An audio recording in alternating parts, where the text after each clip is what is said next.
Ciao Juventini of the world, my name is Giuseppe, welcome back on the channel. I wish you a beautiful Sunday, a Sunday where there is no match day for Juventus. Something really unusual. So you know what, we'll start to prepare next week. A next week that can be crucial, important, and what a week. On the field, off the field, transfer market, but also here, and especially here, in the mind of all the Juventini, the supporters, the players, the technical staff, the management, because at the end of next week, the one that will start tomorrow, we could virtually be first in Serie A. We'll speak about that, we'll speak about Henderson, about Adzic, about Popovic, a lot of things to say in today's video. If you put a maximum of like, if you subscribe to the channel, then we are ready to start. We start immediately with the game of yesterday. Monza 1, Inter 5. And Corriere dello Sport is speaking about Inter. They are also speaking about Cianaloglu that yesterday scored 2 goals, a brace. He's already there at 9 goals in Serie A. He's in form. He's in form, and not only him, also Inter is super in form. Gazzetta dello Sport is saying, l'Inter è già super. Inter is already super. I tell you a little secret. Yesterday, before the game started, I was speaking with a friend, and I told him, you never know in life. I don't believe in it, but you never know. And if it happens that Monza is taking a few points away from Inter, I go immediately and I do or live or I do a video. It didn't happen. I watched the beginning of the game. After a few minutes, it was a total disaster. 2-0, really fast by Inter against Monza, but it's not that much the score that was surprising, but the way. I don't even know if it's a surprise, because they are really strong. They have the best defense, they have the best strikers, they are doing extremely well, they have a lot of rotational players. Lautaro is back, Cianaloglu, as I told you, 9 goals already. They demolished Monza, but incredible. That doesn't mean that Juventus have no opportunities. We are there at -2, and I told you how important next week would be. Why? Because if we beat first Sassuolo at home, and don't believe it will be easy, again, that Sassuolo game is still here. I'm still angry about that game. I'm still asking myself, was it a sliding door of the season of Juve, losing that game and actually then changing the mindset of everyone, resetting, being a bit more alert, focused, and starting to have result after result after result? Or was it a game that we could have avoided to lose? I still don't have the answer for that, but anyway, conceding 4 goals against Sassuolo is still really annoying me. But then, if we win against Sassuolo, if we win against Lecce on Sunday the 21st, we are there, virtually at +1 over Inter, and that's a certainty. Why? Because Inter will not be there. They will be in Saudi Arabia playing the Supercoppa against Lazio, Napoli, Fiorentina, depending the team, if they win, that they will face in the final, and then coming back without recuperating immediately their game. And that's why the game of the 4th of February, if we do our job, is even more important. The game of the 4th, you know it already, it will be Inter-Juve there in the Giuseppe Meazza, in their stadium. If we are able to continue our form, to continue to do something beautiful there we go at +4 virtually, with Juventus that will lead, and Inter obliged to chase Juve, which is totally a different psychology. Mentally, that could be a really different thing. At the moment, Inter is not scared, and if you watch the game of yesterday, they show it, they don't scared, or they are not fearing the other opponents. Probably they are fearing Juventus, but the other 18 teams in Serie A, they are not fearing them. Anyway, why will it be also an important week next week? Because during that Juve-Sassuolo, there will be a VIP. A VIP that at the moment a lot of people do not know, but soon we'll start to discover him. We're speaking about Adzic. Adzic that will be there. He will travel to Torino on Tuesday. In the evening, he will be there in the Allianz Stadium watching the game. On Wednesday, medicals, contract before going back to his team. And then when he will be back to his team, he will finish the season before coming back. We already spoke about it, about the passport, etc., etc. So we'll have to wait for him. So it's not a reinforcement immediately, but it's something that is extremely great. Why? Because a lot of teams were on that young talent that can do really, really well. And I just speak about a few details. The fact that he will be there in the stadium is important. How many young players did we sign recently? A lot. For the next-gen team, a lot even for the first team, but how many of them did we see in the stadium, really there, being invited to watch the game? Probably a lot, But we didn't know about that because they were not really put in the front pages. Now, this time, Juventus, they gave some informations to some journalists saying he will be there already. They anticipate the news.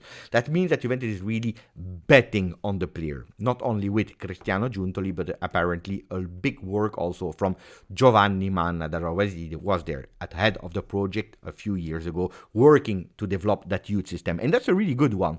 He was about to sign for other teams. Bologna was the team. And Giovanni Manna was able to convince him. When the kid heard the name, the word Juventus, he was convinced. He was convinced not only when he heard the name Juventus, but also when he watched, for example, Juve Frosinone in Coppa Italia, watching all these kids that are arriving the first team, knowing that there is a possibility that if he does well, he can be promoted to the first team, making some debuts, making some beautiful dreams, as we are all living at the moment with Kenan Yildiz, for example. So that's one, but not only. Popovic can be the second player that can join Juventus, and this time he can maybe even reinforce Juventus immediately. The entourage was already in Torino. Management, that is also the management of Sule, for example. They were in Torino, they were watching that Juve-Fiorentina, and maybe they already did some talks with Juve. Could be, but Popovic is a player, we already spoke about it, attacking midfielder, really tall, but that is able to do a lot of beautiful things. Manchester City was on him. Milan was about to close. Well, at the moment, Juventus is taking advantage to show you how much Juventus is strong in that race. They really mastered what they are doing in that one with the youth team. Will he arrive or not? We don't know. Will there be, like the Kenan Yildiz beautiful story? We don't know. But this player taking them for cheap or even for free, like Popovic, well, that's a really nice, intelligent reinforcement and investment. It's not the only one, because also Cherubini, the player from Luigi Cherubini, the player from the youth system academy from Roma, could now go to Juve, finally doing his medicals. By the way, he scored a beautiful goal with Roma, with the youth system. And now he's about to reinforce also the next gen that we need reinforcement. The 4-3 against Pescara was fantastic, but they need more to be sure that we don't relegate. Otherwise, the next gen project could have a really big stop, and we want to avoid it. Next week is also the week of Thiago Giallo. Finally, we are speaking about him since a few days now. Well, Romeo Agresti this morning, he's tweeted also that everything is now a done deal, confirmed. He will go to Torino, will do his medical, sign the contract, and he will stay with Juve immediately, finishing the season, starting to know a bit better Max Allegri, to be ready when he's 100% healthy, to be ready to start and to play some game. The natural replacement of Alexandro is already home for an extremely cheap price. Is it a bet? Yes, it is a bet, but is it a bet that is putting Juve in danger? Absolutely not, so I can't wait to see Thiago Giallo in our team. And now we go towards the big name that since yesterday is everywhere, where I saw a lot of negative comments from a lot of people. We are speaking about what Tutto Sport is putting on their front page. Juve, Henderson spinge. Juve, Henderson, ex-Liverpool player, is pushing. He's pushing to what? To join Juventus. It's a player that after 6 months in Saudi Arabia, he doesn't want anymore. He's ready also to pay a lot of taxes, because I spoke about it on my new channel Football a few days ago, without knowing that Juventus could have been a possibility. Well, Henderson is a player that is now there, linked to Juve. You know it, there were some talks for Samardzic. Juventus is on the player. They don't want to go immediately and investing a lot of money. They are thinking about him maybe for next summer, if everything is aligned. If there are no problem, it's a player there. Also because they have other targets like Manu Kone from Mönchengladbach. They are still trying. Who knows if there is an opening for Kefren Thuram. Even if the owners now of Manchester United are the owners of Nice, pay attention to what I'm telling you. Kefren Thuram more and more further away from Juve. But they are checking what are the possibilities. What can we do? There are even some talks about Saul from Atletico Madrid. A lot of players that can really reinforce Juve, but not immediately in the winter because of this, because of that. And a name that came since yesterday on all the front pages is Henderson. Now, I saw a lot of negativity of a lot of people. For what reason? Because he's old, because he decided to stop his career going to a league where the challenge is not that big in Saudi Arabia, because it's a player that, I don't know what reason people have to not like him. I can tell you that until he was playing for Liverpool, he was a starter and he was a really great player. Now, that's good. I don't believe that in 6 months you forget how to play.